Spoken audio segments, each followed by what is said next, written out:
Untuk suatu tentang materi, suatu objek, terus dikumpulin data-datanya, terus dianalisis. Menganalisis data yang udah diambil dari field, maksudnya dari Menganalisis data keuangan.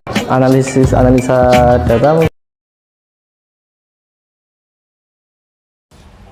Assalamualaikum warahmatullahi wabarakatuh. Yang terhormat Bapak Vicky Zaki Cahaya Putra, SEMAK Akasititi, selaku dosen topik khusus Sistem Informasi, dan teman-teman yang kami banggakan. Perkenalkan, kami dari kelompok 2. Hari ini kami akan membahas materi tentang Data and Analytics. Sebelum membahas materi, izinkan saya memperkenalkan anggota kelompok 2. Yang pertama ada saya sendiri, Ines Aditya, dengan NIM 52111911063. Lalu yang kedua ada Putri Rizkia Rahmawati dengan NIM 52111911072. Lalu yang ketiga ada Fuji Widasari dengan NIM 52111911077. Selanjutnya yang keempat ada Dan Berlan Fajar Sidik dengan NIM 52111911081. Lalu yang kelima ada Hana Ariesta dengan NIM 52111911085. Lalu yang keenam ada Kintan Latifa Zahru dengan NIM 52111911095. Dan yang terakhir ada Zulfa Budiarti Azan dengan NIM 52111911105. Apa itu data and analytics? Data and analytics adalah ilmu dalam menganalisis data mentah untuk membuat kesimpulan tentang informasi tersebut. Banyak teknik dan proses dalam data analitik yang telah diotomatisasi menjadi proses mekanis dan algoritma yang bekerja pada data mentah untuk digunakan oleh manusia. Atau, data and analytics merupakan istilah yang mencakup berbagai jenis analisis data. Semua jenis informasi dapat dikenai teknik data analitik untuk mendapatkan wawasan yang dapat digunakan untuk meningkatkan berbagai hal. Definisi menurut para ahli. Menurut Ardana 12, menjelaskan bahwa analisis data adalah proses mengatur urutan data, mengorganisasikannya ke dalam suatu pola, kategori, dan satu uraian dasar. Sedangkan menurut Taylor, mendefinisikan bahwa analisis data sebagai proses yang merinci usaha secara formal untuk menentukan tema dan merumuskan hipotesis atau ide seperti yang disarankan dan sebagai usaha untuk memberikan bantuan dan tema pada hipotesis. Selanjutnya saya akan menjelaskan tipe data and analytics. Tipe data and analytics terbagi menjadi 4. Yang pertama yaitu analisis deskriptif atau descriptive analytics, yaitu sebuah metode untuk menggambarkan karakteristik dari kumpulan data. Misalnya data laporan keuntungan bulanan suatu bisnis dapat digunakan untuk mengetahui bagaimana kinerja suatu departemen dan faktor apa yang menyebabkan kenaikan atau penurunan laba. Selain itu, hasil analisis deskriptif juga bisa dikombinasikan dengan data lain untuk melihat kelemahan dan kelebihan suatu produk. Selain laporan laba, data transaksi juga bisa digunakan untuk melihat bagaimana karakteristik konsumen menggunakan data demografis. Yang kedua yaitu analisis prediktif atau predictive analytics. Analisis prediktif dapat membantu perusahaan untuk memperkirakan kemungkinan suatu peristiwa terjadi, kapan peristiwa tersebut akan terjadi, atau perubahan apa yang muncul di masa mendatang. Agar bisa menggunakan analisis ini, perusahaan membutuhkan data historis dan data saat ini. Yang ketiga yaitu analisis diagnostik atau diagnostic analytics, yaitu metode untuk memecahkan informasi yang tersedia dan mengidentifikasi penyebab di balik masalah, peristiwa, dan perilaku tertentu. Misalnya sebuah perusahaan ingin mendapatkan insight mengenai karyawan. Dengan bantuan analisis data, perusahaan dapat mencari dan membuat laporan mengenai kinerja karyawan, seperti absensi, masa kerja, target yang dicapai, dan lain sebagainya.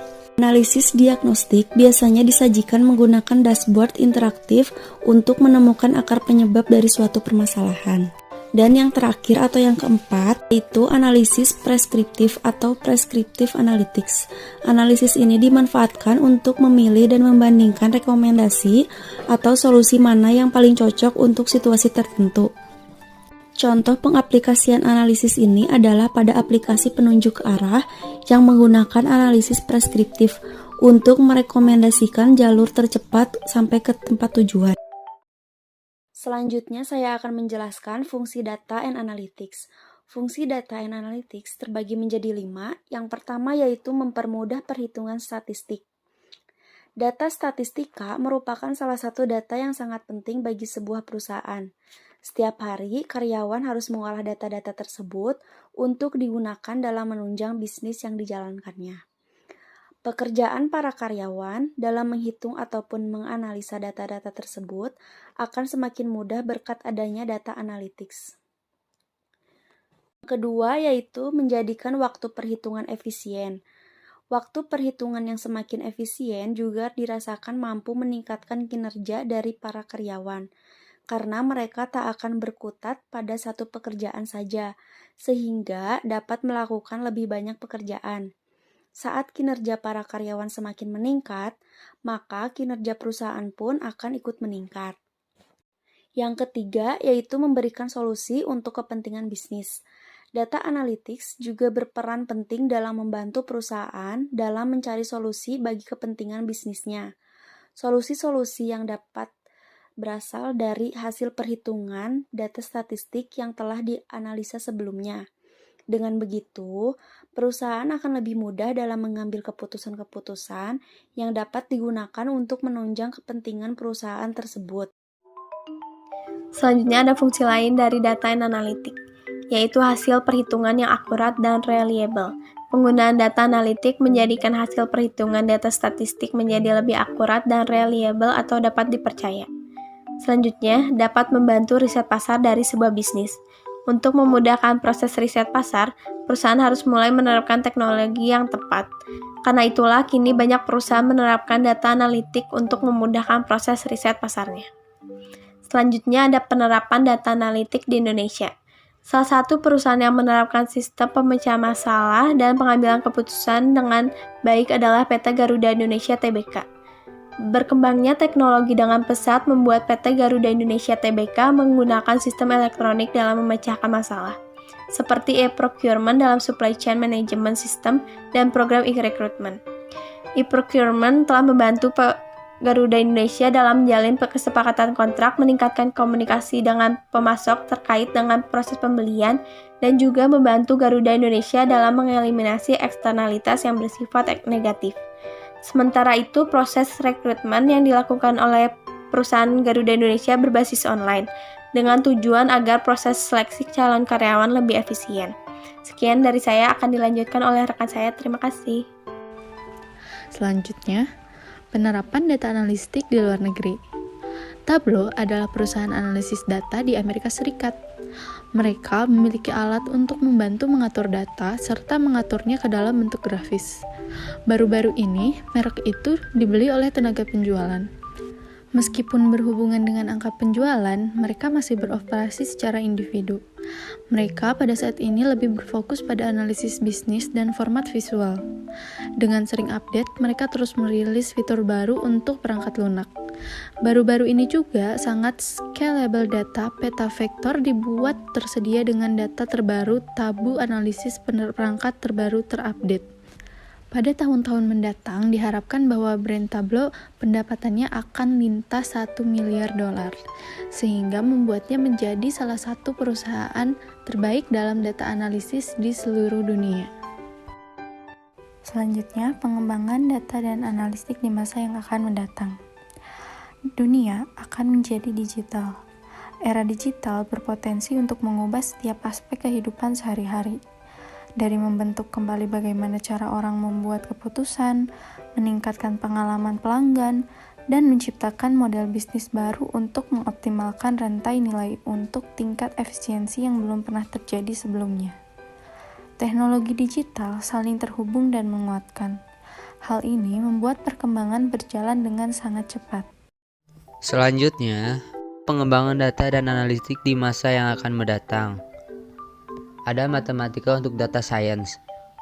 Gradien ini digunakan untuk mengukur seberapa besar output ketika suatu fungsi berubah jika input diubah. Selanjutnya, aljabar linear. Dimanfaatkan sebagai neural network yang digunakan untuk mengaplikasikan transformasi ke matriks saat memberi model yang tersedia ke data. Selanjutnya ada probabilitas dan statistika adalah basis dari data science. Teori probabilitas diperlukan untuk membuat prediksi. Selanjutnya ada konsep gambaran sistem data analis. Yang pertama tentunya seorang data analis mulai menentukan dan mengumpulkan data, misalnya sesuai dengan usia, minat, jenis kelamin. Setelah seorang data analis menentukan data dengan sesuai dengan minat, selanjutnya seorang data analis mulai mengumpulkan data, bisa melalui sosial media, survei, melalui karyawan, dan lain-lain. Setelah data terkumpul, seorang data analis mulai mengorganisir data untuk keperluan analisa. Jadi data mana saja yang digunakan untuk keperluan analisa. Data yang telah diorganisir tersebut selanjutnya dilakukan penyortiran data. Misalnya ada data yang tidak lengkap atau data yang terduplikasi atau data yang error, itu sudah dikoreksi di dalam penyortiran. Jadi siap untuk dianalisa. Kesimpulan, data analitis merupakan istilah yang mencakup berbagai jenis analisis data. Teknik data analisis dapat mengungkapkan tren dan metrik yang tidak akan hilang dalam kumpulan informasi. Informasi ini kemudian dapat digunakan untuk mengoptimalkan proses dalam meningkatkan efisiensi keseluruhan bisnis atau sistem dan juga membantu untuk pengambilan keputusan. Sekian pemaparan dari kelompok kami. Terima kasih atas perhatian teman-teman. Wassalamualaikum warahmatullahi wabarakatuh.